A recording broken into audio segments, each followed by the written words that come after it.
Time সাময়িকীর ১০০ উদীয়মান প্রভাবশালীর তালিকায় নাহিদ ইসলাম।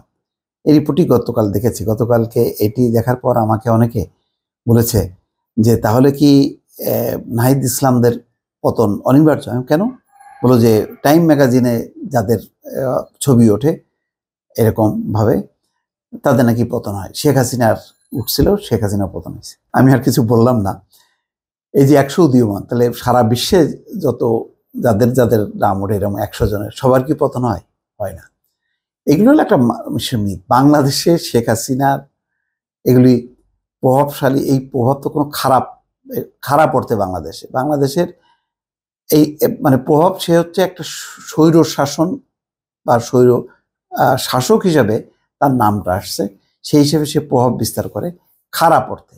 নাহিদ ইসলাম এটা ভালো অর্থে, এই কারণে যে সেখানে বলা হয়েছে যে কেন সে প্রভাবশালী।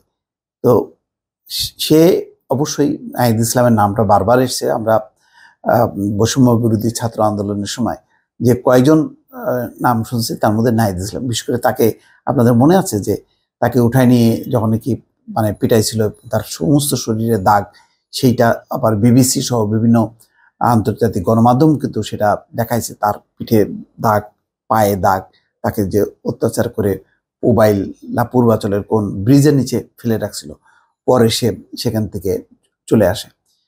তো নানান কারণে নাহিদ ইসলামের নামটা আসছে। তো সেই কারণে এখানে যেহেতু এত বড় ধরনের একটা অভ্যুত্থান সংগঠিত হয়েছে, তার নেতা তিনি, সেই কারণে নাম আসছে। এটা তো ভালো অর্থে। তো তার কেন পতন হবে? পতন হওয়ার তো কোনো কারণ নেই, সে তো আর স্বৈর শাসক না। এবং এখন পর্যন্ত আমি দেখছি যে নাহিদ ইসলাম একেবারে বয়সে তরুণ, ২৪-২৫ বছর বয়স। দেখেন কত ধীর স্থিরভাবে কথাবার্তা বলছে, ধীরে ধীরে বুঝে বুঝে চলছে। কোনো রকম বিতর্ক নেই, কোনো তদবির নেই, তদবির করার কারো সাহসও নেই যে তার কাছে যে কেউ তদবির করবে। চমৎকার কথাবার্তা, সংযত পরিমিতভাবে কথা বলছে। তো আমরা আমাদের যদি সামনে যদি আমরা একটা তরুণ নেতৃত্ব পাই, তারা যদি রাষ্ট্র ক্ষমতায় আসে, খারাপ কি? আমি তো বলবো যে তারেক রহমান, সেও তো এক অর্থে তরুণই। তো তরুণদের সে তরুণ। এই যে বিগত আন্দোলনের সময় তারেক রহমানের সাথে কি এই যারা আন্দোলন করছে তারা কি কোনো পরামর্শ নেয়নি? অবশ্যই নিয়েছে, না নিয়ে তো কোনো কারণ নেই। এখানে বৈষম্য বিরোধী ছাত্র আন্দোলনের এরা বলছে যে আমাদেরকে সবাই হেল্প করছে। শেখ হাসিনার বিরুদ্ধে যে সমস্ত শক্তি আছে সবাই, জামাত, বিএনপি থেকে শুরু করে অন্যান্য আরো অনেক, সবাই সহযোগিতা করছে।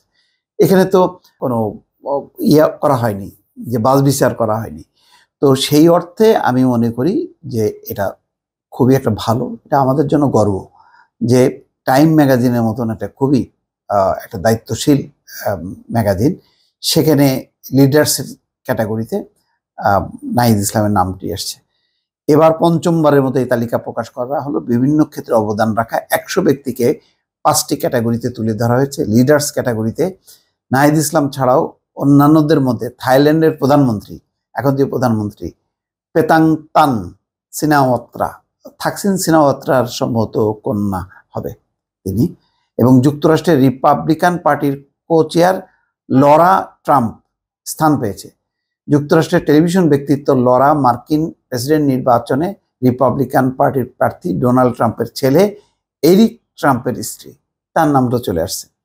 নাহিদ ইসলামের বিষয়ে টাইমের প্রতিবেদনে বলা হয়, নাহিদ ইসলামের বয়স ২৬ বছর। বিশ্বের অন্যতম শক্তিধর একজনকে ক্ষমতাচ্যুত করতে তিনি ভূমিকা রেখেছেন। তাহলে দেখেন, তাহলে শেখ হাসিনার মতন স্বৈরশাসক, যেখানে বিএনপি, জামাত সব ফেল, হ্যাঁ, সেখানে সে ভূমিকা রাখছে, মানে কি তারা সফলভাবে সেই অভ্যুত্থানটাকে মানে জয়যুক্ত করছে। বাংলাদেশের তৎকালীন প্রধানমন্ত্রী শেখ হাসিনার বিরুদ্ধে ছাত্র আন্দোলনের নেতাদের একজন তিনি। দেশটির গোয়েন্দা বাহিনীর হাতে নির্যাতনের শিকার হওয়ার পর তার পরিচিতি আরো বেড়ে যায়। সত্যি আমরা তখনই আসলে ভালোভাবে জানলাম। আন্দোলনের এক পর্যায়ে নাহিদ ইসলাম শেখ হাসিনার পদত্যাগের ১ দফা কর্মসূচির ঘোষণা করেন। অবশ্যই এটা খুবই মানে গুরুত্বপূর্ণ তথ্য তারা দিয়েছে। টাইম প্রতিবেদনে আরো বলা হয়, বাংলাদেশের সামনে এখনো অনেক চ্যালেঞ্জ রয়েছে। নোবেল বিজয়ী ডক্টর মোহাম্মদ ইউনূসের নেতৃত্বে গঠিত অন্তর্বর্তী সরকারে জেনজির অর্থাৎ জেনারেশন জেডে যে ২ জন প্রতিনিধি জায়গা পেয়েছেন, নাহিদ তাদের একজন, আরেকজন আসিফ মাহমুদ, চেনেন তাকে, সেও চমৎকার পারফর্ম করছে তার মিনিস্ট্রিতে। দেশটির গণতান্ত্রিক ব্যবস্থার সংস্কার করা তাদের কাজ, যা গত 15 বছরে ক্রমশ কর্তৃত্ববাদী হয়ে ওঠা সরকারের আমলে নষ্ট হয়ে গেছে। দেখেন, টাইম ম্যাগাজিনই বলছে যে 15 বছরে একটা কর্তৃত্ববাদী একটা দেশ, সেই দেশের যেই একটা গণতান্ত্রিক রাষ্ট্রের যে কাঠামো, সেটা ভেঙে পড়ছে বা নষ্ট হয়ে গেছে। সেই জায়গা থেকে একটা চ্যালেঞ্জ হিসেবে তারা এখন মিনিস্ট্রি চালাচ্ছে। তো এটা তো অবশ্যই টাইম ম্যাগাজিন মানে যদি 100 জনের তালিকা করে তো নেতৃত্বের তালিকায়, তো সেখানে নাহিদ ইসলামের নামটা আসা অস্বাভাবিক না। দর্শক ভালো থাকবেন, আল্লাহ হাফেজ।